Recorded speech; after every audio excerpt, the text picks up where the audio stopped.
Hello everyone, I'm Thesleby, and this is going to be my first playthrough on the channel of Pokemon Scarlet. This entire video is going to be featuring only dog type Pokemon and dog looking Pokemon.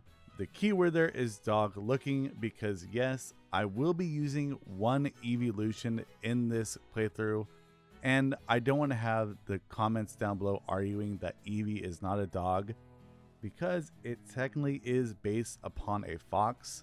So if I'm going to be using Lucario, I think I should be able to use Eevee. Upon meeting our rival Nemona, we are able to pick our first starter Pokemon, which we will not be using because none of these Pokemon are cute little doggos. Unfortunately, the only problem we have here is that none of the starters we're going to be picking are going to be at least good against the first Pokemon we're going to catch, only due to its fairy typing. So we pick Quaxly and Nemona picks Croconaw for her starter. Now we're going to fast forward a little bit here so that way we can show off our starter, a Fidough, which we nickname Blue. Fast forwarding a little bit more and we're able to see this new region's new mechanic known as terrestrialization, in which Nemona terrestrializes her Pawmi into an electric type. And after battling a few Team Star kids, we're able to get our own Terra Orb and terrestrialize our Blue into a fairy type, which gives it a nice little nifty heart hat. Again, skipping forward a little bit more in the story because this first section of this Pokemon game is super just tutorialized and all this other stuff.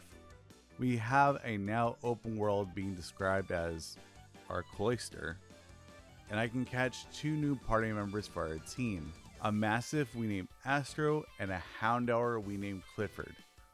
And yes, as I realized I'm editing this and writing the script, I realized they're both female dogs. So, oh well.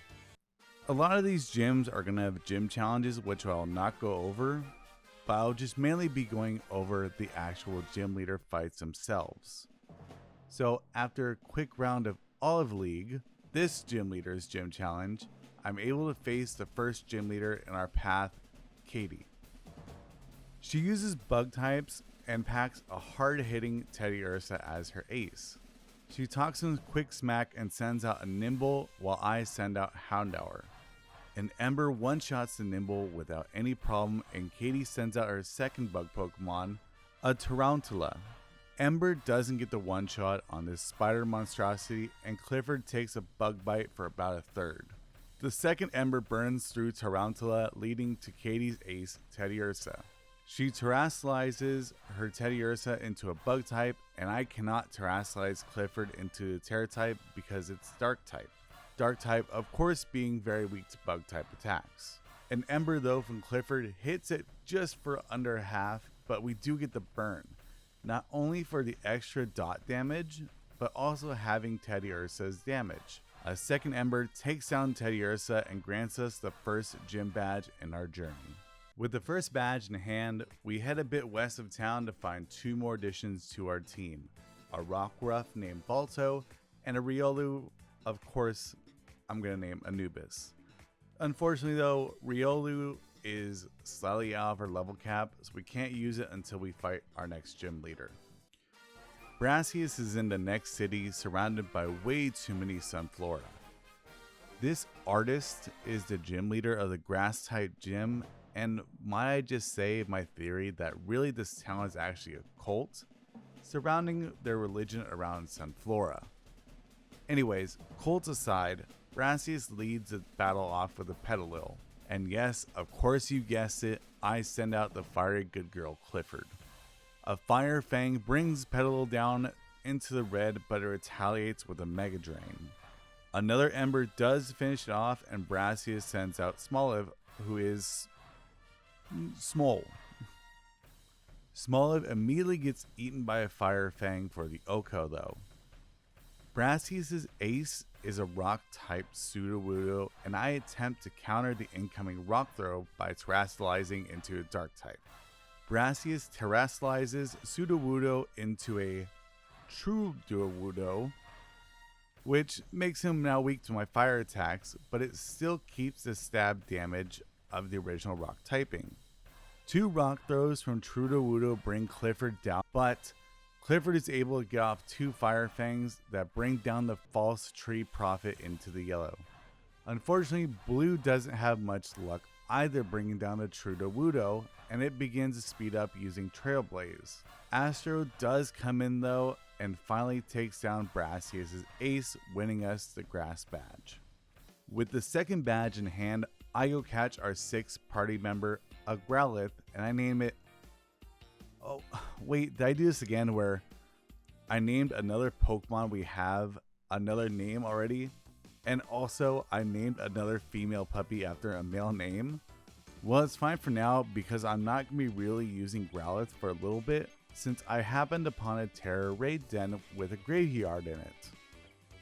This is another region exclusive mechanic that I mainly use for EXP candies, but essentially they work like max raid dens from the Galar games. By the way, yes, I did name this dead dog Old Yeller, and I'm still shaking my head even through writing this script. But I did get it cleared by my humor check Jackie, who also giggled at the joke. Throughout our journey, of course, we had to fight our rival multiple times as she tests our skills as a Pokemon champion contender. I'm not going to go over every single rival fight in this game, but I do want to highlight it since it's the first time I'm actually getting to talk about Scarlet. Now, throughout the game, she does give you a couple challenges, but those challenges are actually met to where your level is in the actual game itself. In past games, you had a straight linear progression through every single gym fight. But in this game, you're actually able to take on a lot of the gyms out of order. Now, where she battles you at is the same spot, but her levels are actually different and her Pokemon are also different too as to how many badges you have versus where you're at in the actual story progression. During the actual gym challenge though, for Iono, the streamer electric gym leader, our Anubis evolves into Lucario, making him a beast of a special attacker with Aura Spear. And since our level cap is now 24, I'm also able to evolve Clifford the Fire Dog into Clifford the bigger red Fire Dog. Now before we get into Iono's gym battle, we have to discuss Electro King here, who totally just drops a massive dono and completely walls my entire moment with Iono. Iono's first Pokemon is a flying electric type Wattrel. I set up Balto with a few double teams before taking down Wattrel with a Rock Tomb that takes it down with an Oko. Out next is a huge physical tank at this point in the game, and unfortunately I don't have much in the realm of special defense and not much for special attack. This gym was an extremely hard challenge. It actually took me multiple times to get down a good strategy for this gym. Balto gets taken down after none of Belly Bolt's moves fail to hit, even after a couple double teams. Blue comes out and it does a bit more damage to Belly Bolt, but again falls due to Belly Bolt's ability that charges its next move. Old Yeller is able to finally finish Belly Bolt, but Iono still has 2 Pokemon left. She sends out a Luxio, which cuts our attack down by 1 stage with Intimidate, and also flinches Old Yeller with a super effective bite. Old Yeller does live the next bite and uses Dig for just over half damage on Luxio. Another bite from Luxio takes out Old Yeller, and our newly evolved Anubis comes out with a critical hit Aura Sphere. Iona's ace is a Mismagius that terrestrializes into an electric type and even comes with the ability to levitate, making ground types absolutely useless. She opens with a Confused Ray, which Anubis shakes off and hits an Aura Sphere for about a third. Anubis hits another one after hitting itself with Confusion though. With Anubis down to 5 HP, I switch Anubis in for Clifford, who doesn't take a lot of damage from Hex. She sends out another Confused Ray, but Clifford fires a huge Fire Fang, which takes out Mismagius. Iono actually gave me way too much trouble with her special attackers, running Rough Shot all over my Pokemon, but her badge is now mine and it's a well-earned victory. Let's take a second here, and with our new level cap of 30 for the water gym, we can now evolve Blue into Dash Bun, the OG Astro into Mabostiff, and Old Yeller into Houndstone. We also pick up an Eevee and evolve it into Leafeon. And yes, I caught this Eevee specifically for grass coverage because I have nothing else for water at this point in the game. Also, I've never tried out Leafeon, so I would like to at least try to use it in one run. We arrive in Castillano, where it looks like the gym leader is in such a rush to subscribe and hit the like button, especially because 99%, yes, that is a legit 99% of you guys who watched my last video were not subscribed. So please, if you enjoy the content, please hit the subscribe button and also leave a like. There is a like goal at the end of this video, so stick around for what that like goal is and what my next video might be. After returning Kofu's wallet and learning how Hoenn seaweed tastes, Kofu lets us battle him for a true title of Eyebrow King. 1000% I bet that you would think that I'd be leading off with my Leafeon, but I know that Kofu leads off with a physical water psychic type in Veluza. Currently on my team, Old Yeller is the only puppy that knows Crunch, so he's first out bringing down the scary fish in 2 crunches. Wug Trio is out next, and it confuses Old Yeller with a water pulse. After hitting himself with confusion, I send out Grommet to obliterate his Wug Trio with Trailblaze. Crabominal is Kofu's ace, and it's no match against my Grommet. Since Crabominal can know ice type moves, I terastallize Grommet into a normal Terra type just in case Trailblaze doesn't OHKO against the now water type terastallized Crab. The 40 base Power Grass move is actually a 2-shot, but Crabominal doesn't go for any ice type moves, instead going for Slam.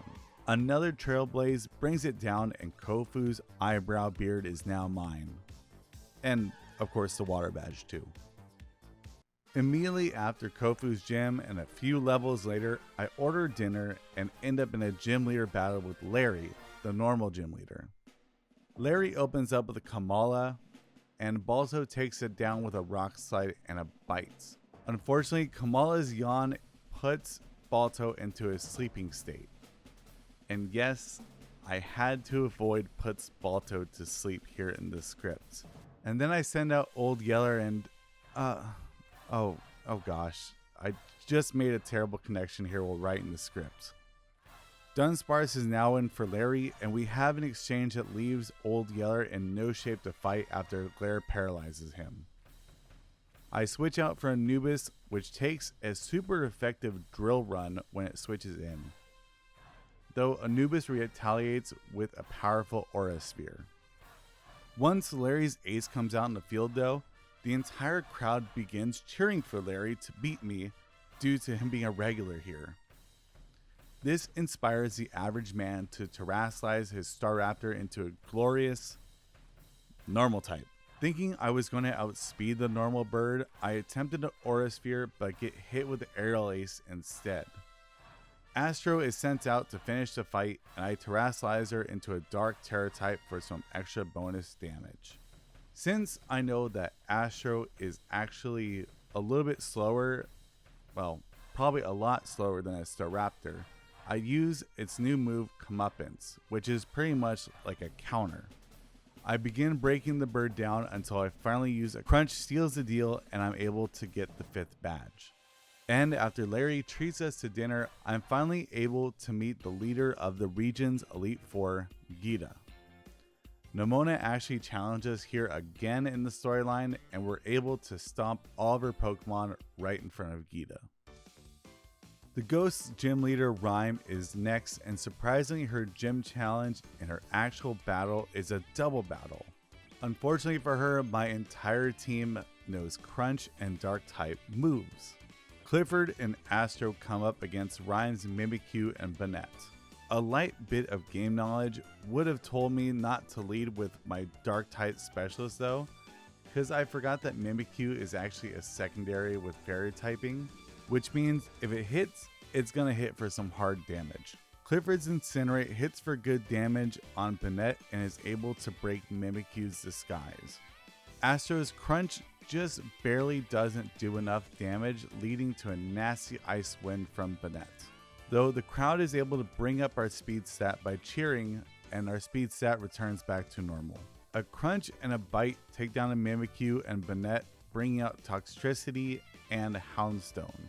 Now, attempting to get through this entire gym without a single puppy fainting, I switch out Clifford for Balto, and we find out this entire stage was a front to summon more Houndstones as Graveyard begins sacrificing audience members. Rhyme doesn't care that her entire city is turning to Pokemon and terrestrializes her Toxtricity into a Ghost type. Astro's Crunch also takes down Houndstone, and Toxtricity uses Discharge for a bit of damage. The crowd of soon-to-be zombies is now cheering on Toxtricity, giving it an extremely bad time Omni Boost.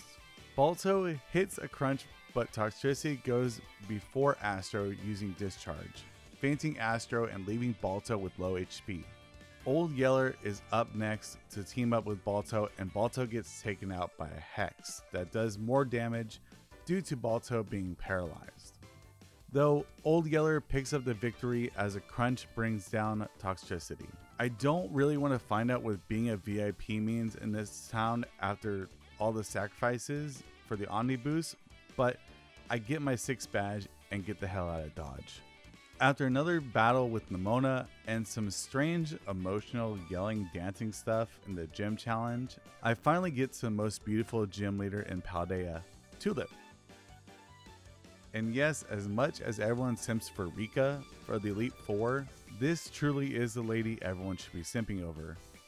Her beauty is no distraction though, since she is the psychic gym leader, and again, my entire team has Crunch and other dark moves. She leads off with a new Girafarig evolution for Rafagif, for Giraffe, for Ridgiraffe. There we go, that's it, for Ridgiraffe. And I immediately knock it out with Astro's Crunch. Her Gardevoir is out next, and thinking I can at least live one Dazzling Gleam, I go for a Hodenclaws. I'm actually completely wrong, and Astro goes down for Oko on Tulip's side. I send out Anubis, and it knocks out Gardevoir with a super effective Metal Claw. Tulip replaces her knocked out waifu Pokemon with an Espathra. Knowing a psychic move is incoming, I have no fear of a fairy attack coming in due to Anubis' steel typing. I send out Clifford and it gets hit with a psychic for no damage. Clifford terrestrializes into a dark typing and fires off a super effective Terra Blast for the Oko. Floriges is up next as Tulip's ace, and it terrestrializes into a wonderful psychic type. Unfortunately, Terra Blast doesn't one-shot Floriges, and it retaliates with a super effective Moon Blast and hits Clifford for the one-shot. Balto is up next for the revenge with a super effective Crunch on the Psychic Terra type. This seals the deal for the 7th badge and maybe even a date with the beautiful model later on. Now, since I have the Ice Gym next, I train up Astro 2 to level cap and evolve her into the majestic Arcanine. I also attached an air balloon to Arcanine, knowing that some of Grusha's Pokemon have a ground type move for coverage against fire type Pokemon. Now I feel like leading up to this gym, especially in the early game, the puppy team was having a lot of struggle. But I feel like that this gym I have a lot of great type coverage, and this one shouldn't be that hard for me. Grusha sends out his opener, a Frostmoth, and I obliterate it with a quad effective Rock Slide from Balto. Beartic is out next, and it eats a Rock Slide, surviving on barely any HP left. Luckily, I do the same when Balto gets hit with Earthquake, living with only 19 HP. I 1000% thought Balto was going to go down from Earthquake from Beartic, but fortunately, Balto's nature gives it a slight boost to defense. Balto retaliates with a priority Excel Rock, knocking down the frozen teddy bear. Grusha sends out Titan next, and I switch in Anubis, taking an Ice Shard on the switch in. An Aura Sphere, though, doesn't take down the bulky Ice Whale, leaving in the red HP. I think about terrestrializing Anubis into a pure fighting type, but I lose the steel resistance I have against ice types. A final Aura Spear takes out said Titan, and now it comes down to Grusha's ace, Altaria. Now the reason why an ice Terra type Altaria is so dangerous is because ice is normally quad effective against Altaria's dragon flying typing. But now it would resist any ice type, giving it now a fighting type weakness. And fortunately for Altaria, it does have flying coverage for this weakness. Unfortunately for Altaria, Anubis outspeeds it and OHKOs with a super effective fighting Terra Blast. And would you look at that? It's the 8th gym, and I finally haven't had one Pokemon faint in battle. It only took me up to this point for me to finally have the correct coverage. And now it's time for the Elite Four. So I'll be quite honest with you guys, I wasn't really paying attention the first time through the championship assessment. And if you ever wonder what happened when you make a mistake on an easy test, here it is.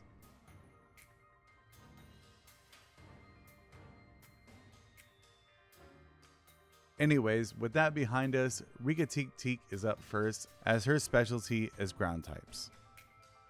And also, let's kind of skip over me accidentally using Leech Life instead of Leaf Blade and talk about those really cool gloves that the Elite Four members wear. Trailblaze one-shots Rika's Wish Cache and boosts Gromit's speed. Camerupt is up next, and I attempt to predict the fire type move, and since I'm weak to it, I terrestrialize into a normal type to shed my weakness. Instead, Camerupt hits with a super effective Yawn, and I only call this super effective because every time I see this move, I yawn. Gromit's Leaf Blade hits Rika's Camerupt for a good portion of health, but I can't stay in due to the yawn. I switch into Balto that gets hit with a not very effective Fire Blast, and a Rock Slide is able to take out Camerupt. This brings out Donphan. Balto hits with a Stone Edge that does a little bit of damage, but in return, Donphan uses a super effective Earthquake. This one, unfortunately, unlike Beartix, is now Stab and takes out Balto. I bring out Gromit to take out Donphan with a super effective Leaf Blade, and the same fate goes for Dugtrio as it sets up Sandstorm. This brings out the Paldean Wooper evolution, Clodsire. Now of course, I think at this point I have the match in the bag, and I do, it just takes an extra turn due to Clodsire using Protect, wasting another power point of Leaf Blade. Gromit finally lands a Leaf Blade on this squishy looking boy, taking down the first member of the Elite Four, Rika. Next up in Elite Four is Poppy, the Steel type user. She sends out a Clobber Jaw, but I do a crazy thing in terrestrializing Anubis, taking it down in one shot. Corviknight is up next for Poppy, and I keep Anubis in. Anubis hits Corviknight for decently, but it doesn't go down in one shot. Corviknight retaliates though with a Brave Bird, taking out Anubis, but also taking out the Corviknight itself too. Thanks to the clean switching, I bring out Arcanine against Poppy's Magnezone. A Flame Wheel doesn't take out Magnezone in one hit, but it just sets up a light screen, which makes Flamethrower useless for about 5 turns. Since Flame Wheel is a 2-shot though, I take out Magnezone with another Flame Wheel. Bronzong is out next for Poppy, and Astro 2 hits with another strong Flame Wheel. Bronzong returns the favor with Earthquake, and yes, I did take off the air balloon in order to give Astro 2 a charcoal to boost its fire moves. The second Flame Wheel again takes out Bronzong, and this brings out Poppy's ace, a Tinkaton. Tinkaton immediately terrestrializes into a Steel typing, and the first Flame Wheel outspeeds, but again, it doesn't get taken out. Tinkaton attempts to use a Stone Edge for the coverage damage, but the Stone Edge misses. Tinkaton is then brought down with, of course, another Flame Wheel. The third member of the Elite Four is a crowd favorite in Larry. He switched up the typing though from his normal types to now flying types as he opens with Tropius. Flamethrower brings it down to red HP, and I feel like the Arcanine just barely doesn't have the EVs to bring down anything in one shot. Tropius though sets up the sun, which boosts up my fire moves. Attempting to knock it out with another Flamethrower, Tropius now outspeeds with the sunlight, flinching Astro, but Another one brings down Tropius. Larry's original ace, Staraptor, is out next, and it cuts down our attack with Intimidate, but that's fine because we just, of course, we get outsped and get taken out with a Brave Bird. Unfortunately, this time Brave Bird doesn't take out the Staraptor, so Balto is out next for revenge, taking out Staraptor with a Rock Slide. Larry then sends out Altaria, and it too gets taken out with a Rock type move, but this time Stone Edge, which actually hits again, even though it's like 70 or 80% accurate. Two Accelerocks though take out the fourth Pokemon, Orikoro, after Balto gets hit with a Revelation Dance for a decent amount of damage. Larry's ace comes out and it's a Flamigo that immediately terrestrializes into a flying type from its original typing of fighting. A Terra strengthened Rock Slide though doesn't take out Flamigo, leaving it with just barely a sliver of HP. And it flinches, and then an Accelerock cinches the win for round 2 with Larry. Now it's time for Hassel, the Dragon Trainer. Hassel's first Pokemon is a Noivern, and its flying type forces me to switch out into Balto. Hassel's Noivern bites down on Balto with a Super Fang, which immediately puts me down to half HP, and a Rock Slide doesn't bring down the Dragon, and it hits back with a Dragon Pulse, leaving Balto in the deep red. An Accelerock blasts back, bringing down Noivern. Duralgy is up next, and it's a Poison Dragon type, and I cannot bring Blue out next because of the Poison typing. Balto throws out a Rock Slide, and I hope for a flinch, but it doesn't. Duralgy misses the Hydro Pump, and I have another opportunity for Balto to send out another Stone Edge. Unfortunately, the Stone Edge finally misses, and this time the Hydro Pump hits, bringing down Balto. Anubis is out next, and I now know Dragon Pulse on Anubis, but since it's not Stab, it's still super effective, bringing down the Poison Dragon. Flapple is sent out to replace it, and it barely lives off another sliver of HP after getting hit with a super effective Dragon Pulse. Though I'm glad it didn't use a flying move, it instead uses Leech Seed on Anubis, eating away at its health. A Meteor Mash is able to take down Flapple as Hassel brings out his next dragon, Haxorus, which breaks the mold. After an exchange of Haxorus' Dragon Claw and Anubis' Dragon Pulse, Haxorus is brought down, leaving Hassel's ace, the pseudo-legendary of the Paldean region, Baxcalibur. Baxcalibur immediately takes out Anubis with a Brick Break, and it's time for the clean switch into the best big puppy, Blue. She terrestrializes and puts on the best hat, taking Baxcalibur down with 2 play roughs that luckily don't miss. Gita is located on the roof, and the sun is completely set, leaving the night sky to witness the beatdown that's about to happen. Astro is first out for my team against Gita's Espatha, and of course it now has a coverage move in Dazzling Gleam, which takes Astro about down to half. The super effective Crunch Show is able to bring down this Psychic Ostrich without any issue as Gita brings out Go-Goat. I bring out Astro 2 against the Grass type, and luckily Go-Goat just goes for a bulk up, raising its attack and defense. A Flamethrower though brings Go-Goat down to the red, and another bulk up comes out from Go-Goat, and luckily it's too greedy for its own good. And just in case of a dumb speed tie, because I don't know the exact speed stats for Go-Goat, I'm able to use extreme speed and take it out. Gita sends out Avalugg against Astro 2, and a Flamethrower is actually enough to bring down the Iceberg in its first OHKO hit. King Gambit is up next for Gita, and it's a new evolution of Bisharp, which actually his ability gives it an attack boost for every Pokemon that has been fainted in the party. Fortunately though, Flamethrower is super effective, and yes, it leaves King Gambit with a sliver of health one more time. Luckily though, Stone Edge misses, and I'm able to get the KO on the next turn with Flame Wheel. Veluza is out now for Gita, and I know it's going to use a water type because of Astro 2's fire type, so I switch out into Grommet, and Grommet eats a not very effective Liquidation. A Leaf Blade outspeeds Veluza, and it's a next Oko for the team. Geeta's ace Pokemon is a Glimmora, a rock poison type Pokemon. She immediately terrestrializes into a pure rock type, and I terrestrialize Grommet into a normal type, being that grass is actually weak to poison. I make the right call as a Sludge Wave hits Grommet all the way down to the red, but Grommet retaliates with a Leaf Blade, leaving Glimmora also down to red. The next turn though, a Terra Blast outspeeds and brings Grommet down.